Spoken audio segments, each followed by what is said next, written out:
آپ یہ ویڈیو اس لیے نہیں دیکھ رہے ہیں کہ آپ فلسطین سے محبت کرتے ہو، بلکہ آپ یہ ویڈیو اس لیے دیکھ رہے ہو کیونکہ آپ کا بھی ضمیر زندہ ہے۔ 10 سے 15 منٹ یہ آپ کا سوچ، آپ کا ایمان اور یہ آپ کے اندر جو غصہ ہے اسے ہمیشہ کے لیے بدل دے گی۔ ایک سوال، صرف ایک سوال، اگر آج آپ کے گھر پر بم گرے اور آپ کے بچے کی لاش آپ کے ہاتھ میں ہو، آپ کے پاس نہ پینے کے لیے پانی ہو، نہ دوائی ہو، نہ کچھ کھانے کے لیے ہو، اور پوری دنیا آپ کو ٹی وی پر دیکھ رہی ہو، تو آپ کے ذہن میں سب سے پہلے کیا جائے گا؟ آپ کا کیا سوال ہوگا؟ غزہ کے لوگ یہی جی رہے ہیں، ہر گھنٹے، ہر روز، مگر ہم یہی سوچتے ہیں کہ یہ ہم سے دور کی بات ہے۔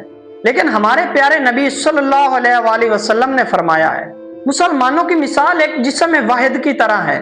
جب جسم کے کسی ایک حصے کو تکلیف ہو تو پورا جسم تکلیف میں مبتلا ہو جاتا ہے۔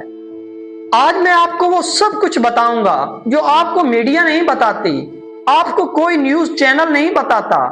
میں آپ کو وہ بتاؤں گا جو آپ کے اندر کا مسلمان جاننا چاہتا ہے۔ غزہ میں آج کیا ہو رہا ہے؟ غزہ ایک ایسی چھوٹی سی جگہ ہے جو 41 کلومیٹر لمبی اور 10 کلومیٹر چوڑی ہے۔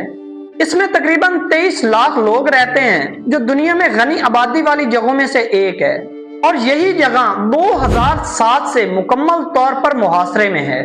7 اکتوبر 2023 کے بعد آج تک جو ہوا وہ سب سے بڑی تباہیوں میں سے ایک ہے۔ 52,000 لوگ اس میں شہید ہوئے، جن میں 60% تعداد بچوں اور خواتین کی ہے۔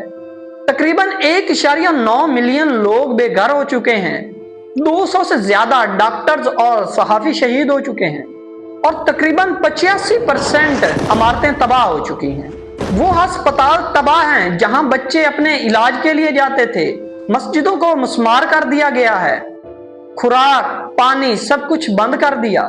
یہ صرف ایک جنگ نہیں ہے، بلکہ یہ نسل کشی کا ایک طریقہ ہے۔ ایک ماں جو اپنے 5 بچوں کی لاشیں اپنے ہاتھوں میں اٹھاتی ہے، ایک باپ جو اپنے بچے کی لاش اٹھا کر کہتا ہے جی مجھے فخر ہے اس پر، میرا بچہ شہید ہوا ہے۔ یہ وہ ایمان ہے جو ہم سے آج مانگا جا رہا ہے کہ ہم سمجھیں اس بات کو۔ فلسطین کے ساتھ ایسا کیوں ہو رہا ہے؟ اس کی اصل کہانی کیا ہے؟ اس کی کیا وجہ ہے؟ بہت سے لوگ ایسا کہتے ہیں کہ یہ تنازع بہت پیچیدہ ہے، لیکن یہ لفظی ایک جھوٹ ہے۔ اس کو سمجھنا بالکل سادہ ہے اگر آپ تاریخ کو بغیر تعصب کے دیکھیں۔ 1917 بلفور ڈکلیریشن، برطانیہ نے ایک خط میں وہ زمین دے دی جو اس کی تھی ہی نہیں۔ فلسطین میں اس وقت 90% آبادی عرب مسلمانوں اور عیسائیوں کی تھی، اور یہودی آبادی 10% سے بھی کم تھی۔ 1948 نکبہ، اسرائیل کا قیام ہوا، جہاں 7,50,000 لوگوں کو زبردستی گھروں سے نکالا گیا، 500 سے زیادہ گاؤں کو مسمار کر دیا گیا۔ اس دن کو فلسطینی نکبہ یعنی قیامت کا دن کہتے ہیں۔ 1967 اسرائیل نے مزید قبضہ کیا۔ اسرائیل نے مغربی کنارہ، غزہ، سینائی اور گولان پر مزید قبضہ کر لیا، جسے اقوام متحدہ نے غیر قانونی تو قرار دیا، مگر اس کے باوجود کچھ نہ ہو سکا۔ 2007 سے لے کر آج تک محاصرے جاری۔ غزہ کو سمندر، زمین اور ہوا سے بند کر دیا گیا۔ نہ مچھلی پکڑنے کی آزادی، نہ باہر جانے کی اجازت، نہ سمندر استعمال کرنے کی۔ یہ دنیا کی سب سے بڑی اور کھلی جیل ہے۔ فلسطینی لوگ اپنی زمین نہیں چھوڑ رہے، بلکہ یہ زمین ان سے چھینی جا رہی ہے، جو پچھلے 76 سالوں سے جاری ہے۔ یہیں پہ ایک سوال پیدا ہوتا ہے، عالمی ادارے اور اقوام متحدہ بے بس کیوں ہے؟ جب بھی کوئی یہ سوال پوچھتا ہے کہ اقوام متحدہ کدھر ہے، یہ سوال بہت ضروری ہے، مگر اس کو جاننا ضروری نہیں۔ اقوام متحدہ کی سلامتی کونسل میں تقریباً 5 ارکان مستقل ہیں: امریکہ، برطانیہ، فرانس، روس اور چین۔ اگر ان میں سے کوئی ایک بھی ویٹو پیش کرے تو آج کی قرارداد منظور نہیں ہو سکتی۔ اگر ہم ویٹو کی بات کریں تو سب سے پہلے امریکہ نے تقریباً 47 بار اسرائیل کے حق میں ویٹو کیا، 30 پلس قراردادیں پاس ہی نہ ہو سکیں۔ تقریباً 3.8 بلین ڈالر امداد ہر سال امریکہ اسرائیل کو دیتا ہے۔ بین الاقوامی عدالت انصاف نے 2024 میں یہ کہا کہ فلسطین میں نسل کشی کا خطرہ ممکن ہے اور فوری طور پر اقدامات کا حکم دیا، مگر اسرائیل نہیں مانا اور کسی نے زبردستی نہیں کی۔ کیوں؟ کیونکہ قانون طاقتوروں پر لاگو نہیں ہوتا، قانون صرف غریبوں پر لاگو ہوتا ہے، کمزوروں پر لاگو ہوتا ہے۔ روس نے یوکرین پر حملہ کیا، فوری طور پر پابندیاں لگا دی گئی، اور وہیں اسرائیل نے تقریباً غزہ میں 50,000 سے زیادہ لوگ مارے اور امریکہ نے وہیں ان کو ہتھیار سپلائی کیے، روکا نہیں۔ یہ عالمی نظام انصاف کے لیے نہیں بنایا گیا، یہ طاقتوروں کے لیے بنایا گیا ہے۔ فلسطین اس نظام کی ناکامی کی سب سے بڑی دلیل ہے۔ 57 مسلمان ممالک، مگر آواز کیوں نہیں اٹھائی؟ دنیا میں 57 مسلم ممالک شامل ہیں جن کی آبادی تقریباً 2 ارب سے زیادہ ہے، اور فلسطین میں ایک بچہ مر رہا ہے، لیکن یہ کیوں نہیں آتے وہاں؟ اس کی سب سے پہلی وجہ ہے معاشی غلامی۔ سعودی عرب، متحدہ عرب امارات، اردن، مصر، ان کے فوجی ساز و سامان، بینکنگ، معیشت امریکی ڈالر سے جڑی ہوئی ہے۔ اگر یہ آواز اٹھائیں تو ان کی معیشت تباہ ہو سکتی ہے۔ وہ خود کو بچائیں یا امت کو بچائیں؟ اس کی دوسری سب سے بڑی وجہ ابراہیمی معاہدے جو 2020 میں کیے گئے۔ متحدہ عرب امارات، بحرین، سوڈان اور مراکش، انہوں نے اسرائیل سے سفارتی تعلقات قائم کیے۔ فلسطین کی اجازت کے بغیر سرمایہ کاری اور تجارت کے لالچ میں فلسطین کا سودا ہو گیا۔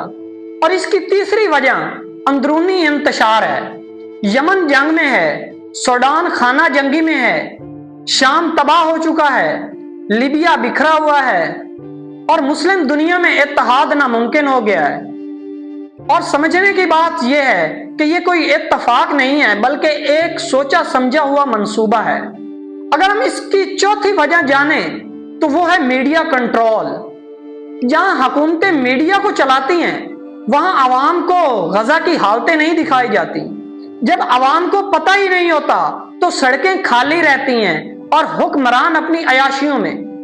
اور اس کی پانچویں وجہ خود کو بچانے کی سیاست۔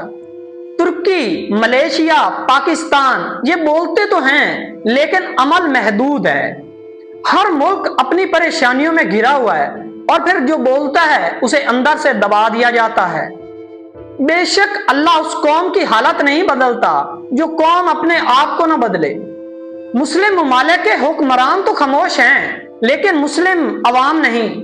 لندن میں 3 لاکھ، کراچی میں 5 لاکھ اور استنبول میں لاکھوں کی تعداد میں سڑکیں آج بھی گواہ ہیں کہ مسلم امت کا دل ابھی بھی زندہ ہے۔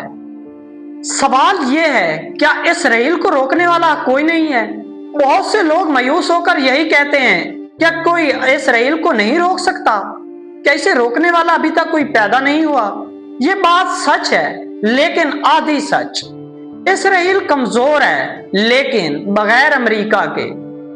اسرائیل کا جنگی ساز و سامان، ان کی ٹیکنالوجی، اس میں سب سے بڑا ہاتھ امریکہ کا ہے۔ اگر آج امریکہ کی امداد بند ہو جائے تو اسرائیل تنہا کھڑا ہو جائے گا اور اسے بچانے والا کوئی نہیں ہوگا۔ جنوبی افریقہ میں نسل کشی کا مقدمہ دائر کیا گیا جو دوسرے 57 اسلامی ملک نہ کر سکے، وہ انہوں نے کیا، اور یہ مقدمہ آج تک جاری ہے۔ آئرلینڈ، اسپین اور ناروے نے 2024 میں فلسطین کو ایک ریاست کے طور پر تسلیم کیا۔ یہ سب سے بڑی بات اس وجہ سے ہے کہ یورپ کے اندر سے آواز اٹھی۔ کولمبیا، ہارورڈ، MIT یونیورسٹیوں میں احتجاج ہوا جس میں یہودی بچے بھی شامل تھے۔ دنیا بھر میں اسرائیلی مصنوعات پر بائیکاٹ کیا گیا۔ یہ ایک معاشیت دباؤ ہے۔ الجزیرہ کے صحافیوں نے آواز اٹھائی، ان میں تقریباً 100 سے زیادہ صحافی شہید ہو چکے ہیں۔ فرعون بھی طاقتور تھا مگر ڈوب گیا، نمرود بھی طاقتور تھا مگر ایک مچھر سے مارا گیا۔ اللہ کا قانون ہمیشہ یہی ہے کہ ظلم کا انجام ہمیشہ سے تباہی ہے۔ اور ظالموں کو کبھی یہ نہیں سمجھنا چاہیے کہ اللہ ان کے نظام سے بالکل غافل ہے۔ وہ تو انہیں اس دن تک مہلت دے رہا ہے جب ان کی آنکھیں پھٹی کی پھٹی رہ جائیں گی۔ فلسطین صرف ایک جگہ کا نام نہیں بلکہ ہر اس انسان کے لیے امتحان کا نام ہے جس کے دل میں ابھی تک ضمیر زندہ ہے۔ اگر آپ کو یہ ویڈیو پسند آئی ہے تو ویڈیو کو لائک کریں اور چینل کو ضرور سبسکرائب کریں اور کسی ایک بندے کو شیئر کریں، صرف ایک بندے کو، کیونکہ سیلاب ایک قطرے سے ہی شروع ہوتا ہے۔